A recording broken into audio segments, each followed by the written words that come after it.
Olá, estudantes! Eu sou a professora Marília e vamos para mais uma aula de Química. Vamos começar? Então, os objetivos da aula: conceituar reações químicas de dupla troca, compreender a relação entre reagentes e produtos e praticar o conhecimento com atividades e questionamentos. E as perguntas: o que é uma reação de dupla troca? Você sabe por que se utiliza um antiácido estomacal? Então vamos relembrar um pouquinho o conceito de reação química. Então uma reação química é uma transformação da matéria em que ocorrem mudanças qualitativas na composição química de uma ou mais substâncias denominadas reagentes, resultando em uma ou mais denominadas de produtos. Então a gente vai ter sempre reagente, seta, produto, e a seta pode ser lida como formando, então os reagentes formando produtos. E aqui a gente tem essa reação que está falando para a gente do ácido sulfúrico que reage com hidróxido de bário, produzindo água e sulfato de bário, que é um sal branco insolúvel. Então ele está fazendo a reação aqui na figura.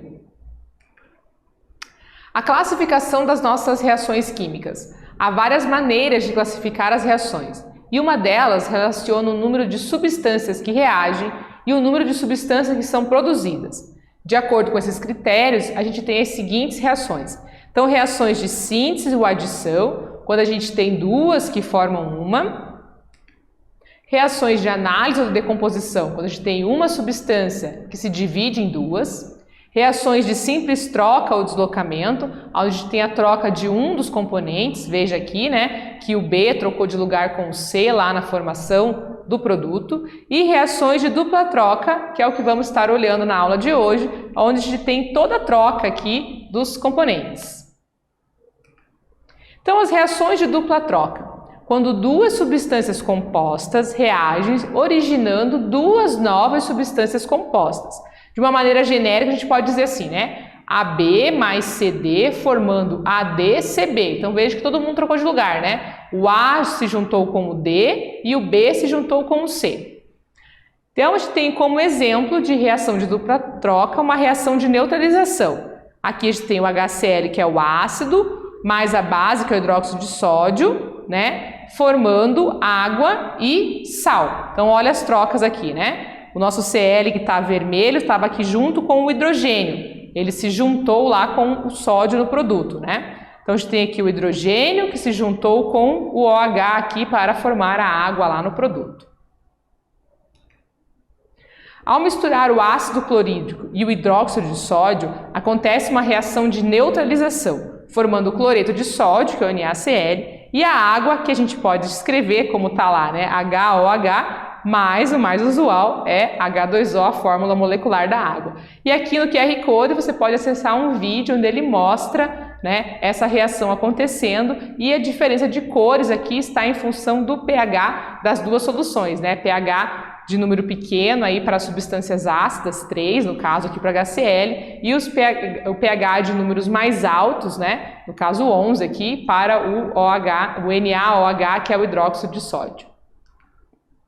Condições para a ocorrência da reação de dupla troca. Olha só, para que essas reações ocorram, é necessário que pelo menos um dos produtos, quando comparado com os reagentes, apresente no mínimo uma das características.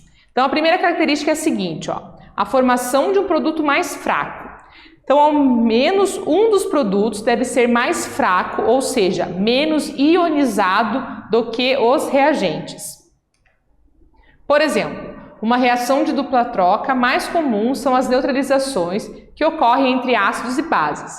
Essas reações ocorrem porque a água formada está menos ionizada do que o ácido ou a base. Então a gente tem um dos componentes, nesse caso a água, que é menos ionizada, mais fraca no sentido da quantidade e do grau de ionização.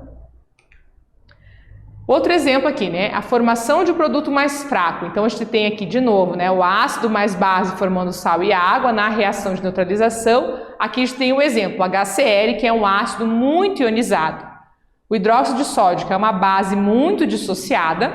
E a gente tem a substância pouco ionizada, que é o caso aqui da água. Aqui a gente tem então a formação dessa reação, considerando aí a separação, né, a ionização, a separação dos íons. Então, a gente tem a separação dos íons aqui do ácido, né, H+, Cl-, da base Na+, ou H-. E aí a gente vai ter então ali, né, continuamos tendo os nossos íons Na+, Cl-, e a união dos dois para a formação da água. Então, olha só, a gente vai cortar aqui, né, os nossos íons, né, o Cl e o Na+, e vai ter a formação da água ali como a parte do produto menos ionizada. Outra característica, né, a formação do produto mais fraco, a gente pode ver outro exemplo, que é a reação de dupla troca, que ocorre quando são misturadas soluções aquosas de hidróxido de sódio, né, e a solução aquosa de sulfato de alumínio. Então, a gente tem o hidróxido de sódio, que é uma base forte, que vai formar o hidróxido de alumínio, que é uma base fraca. Então, aqui na separação dos íons, né, a gente vai ter o Na+, né, e o SO4 2-, que são os íons que se dissociam, originados ali da parte forte, e aí a formação aqui embaixo do hidróxido de alumínio, que é a base fraca. Então, a gente tem lá, ó, nessa reação é facilmente perceptível ao olho nu, pois ocorre a formação de hidróxido de alumínio, uma base insolúvel, e portanto fraca, que se apresenta na solução na forma de flóculos, né, sendo esse fenômeno denominado de floculação. Então, quando ele junta aqui, né, a nossa base forte, né, com o nosso sulfato de alumínio, aqui a gente tem a formação do hidróxido de alumínio, que vai flocular na substância. Uma reação muito semelhante a essa, na qual ocorre a formação de flóculos de hidróxido de alumínio, é utilizada no tratamento de água, nas grandes estações de tratamento e também nas piscinas. Os flocos formados envolvem as partículas sólidas presentes na água, arrastando-as para o fundo de onde são removidas. Então, esses flocos vão juntando todas as sujeiras e elas vão, né, para o fundo e dali elas são removidas, utilizado na piscina ou na estação de tratamento das cidades. E a outra característica para a ocorrência é a formação de um produto mais volátil. Então, olha só, ao menos um dos produtos deve ser mais volátil que os reagentes. Então, uma das reações mais comuns que satisfaz essa condição ocorre quando se adiciona um ácido a um sal do tipo carbonato, que tem o CO3 2- lá, ou bicarbonato. Um dos produtos formados é o ácido carbônico, que é o H2SO3, que é muito instável e fraco, se decompõe liberando gás carbônico.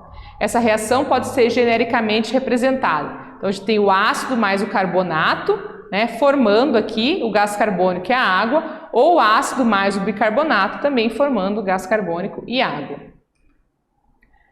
Esse tipo de reação ocorre, por exemplo, quando se usa o bicarbonato de sódio, que é o NaHCO3, para diminuir a acidez estomacal, pois ele reage com o ácido clorídrico que está no nosso estômago e a reação fica aqui, fica assim. Então, o bicarbonato de sódio mais o ácido clorídrico vai formar o nosso sal de cozinha aqui, o cloreto de sódio, o gás, né, carbônico e a água. E aqui a gente tem a reação que vai mostrar essa formação, então, do produto mais volátil, né? Então, eliminando aqui os íons da separação. E também temos a terceira condição, que é a formação de um produto menos solúvel ou insolúvel. Ao menos um dos produtos deve ser menos solúvel que os reagentes. Por exemplo, a gente pode ter isso observando a mistura de duas soluções aquosas de nitrato de chumbo e iodeto de sódio. Então, é o que a gente tem representado aqui, né? O iodeto de chumbo está sendo formado ali na figura. E aí a gente tem aqui então, né, a nossa reação, a separação de íons e a formação do iodeto de chumbo, que vai ser menos solúvel e vai precipitar lá na solução. Vamos para a atividade 1 agora? Classifique as reações a seguir em reações de síntese, análise, simples troca ou dupla troca. Temos as opções aqui, quero saber a classificação, agora é com vocês.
Vamos para a correção da atividade? Olha só, o exercício quer que você classifique as reações que estão aqui, né? Em reação síntese, análise, simples troca ou dupla troca. Então vamos ver.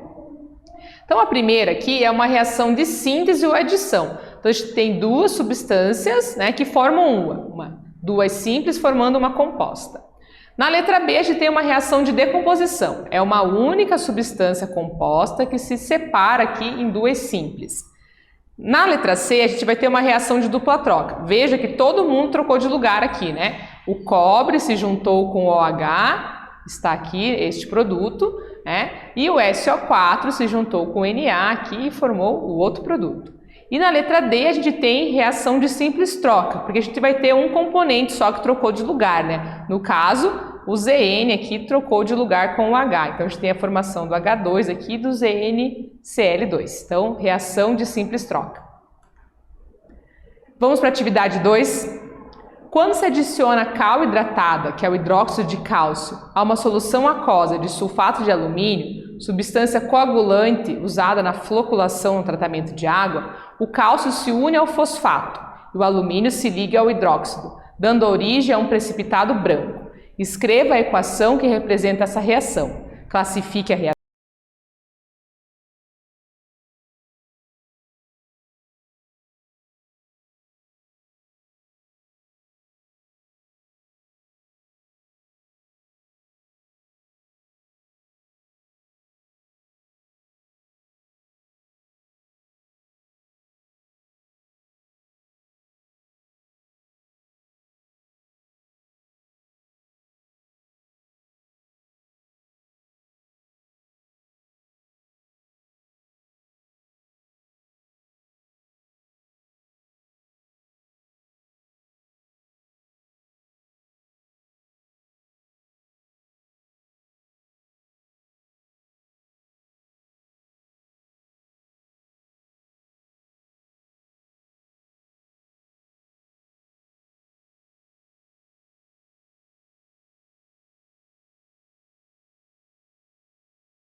Vamos para a correção da atividade? Olha só, no enunciado ele vai dizendo o nome das substâncias e vai falando, né, quem que reage com quem. E aí ele quer que você escreva a equação química, classifique e justifique a resposta.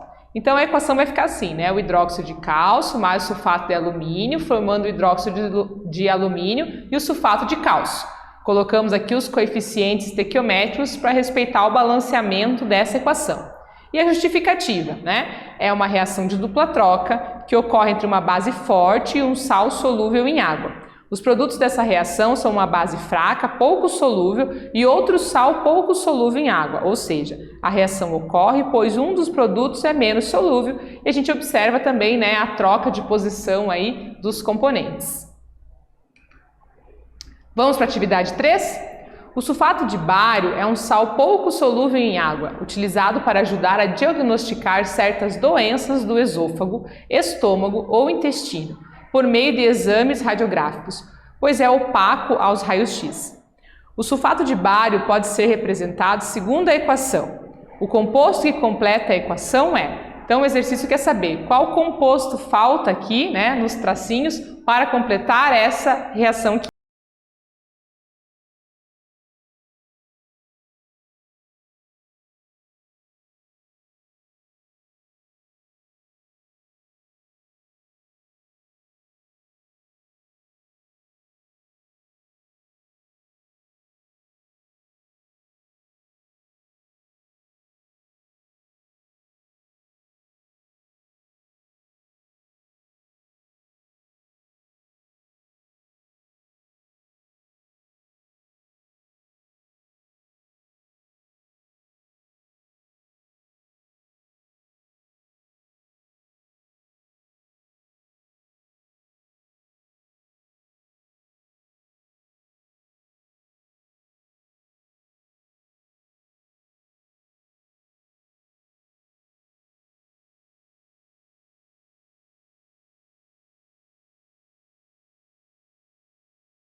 Vamos para a correção da atividade? Olha só, o enunciado conta um pouquinho sobre o bário, né? Fala características, diz que ele é utilizado para diagnosticar doenças, e aí ele traz uma reação e está faltando uma substância aqui que está tracejada, e ele pergunta: o composto que completa a equação é?